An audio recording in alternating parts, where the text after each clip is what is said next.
ডেঙ্গুতে আরও একজনের মৃত্যু হয়েছে।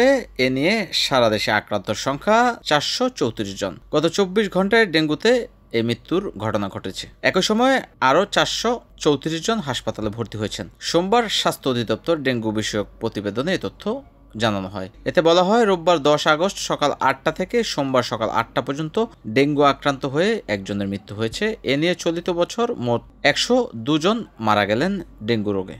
হাসপাতালে ভর্তি হওয়া রোগীর মধ্যে বরিশাল বিভাগের সিটি কর্পোরেশনের বাইরে 62 জন, চট্টগ্রাম বিভাগে সিটি কর্পোরেশনের বাইরে 66 জন, ঢাকা বিভাগের সিটি কর্পোরেশনের বাইরে 78 জন, ঢাকা উত্তর সিটি কর্পোরেশনে 39 জন, ঢাকা দক্ষিণ সিটি কর্পোরেশনে 93 জন, খুলনা বিভাগের 32 জন, ময়মনসিংহ বিভাগের সিটি কর্পোরেশনের বাইরে 8 জন, রাজশাহী বিভাগে 53 জন ও সিলেট বিভাগের 2 জন রয়েছেন এর মধ্যে। 2023 সালে দেশের ইতিহাসে ডেঙ্গুতে সর্বোচ্চ 3,21,179 জন রোগী আক্রান্ত এবং 1,07,005 জন রোগীর মৃত্যু হয়।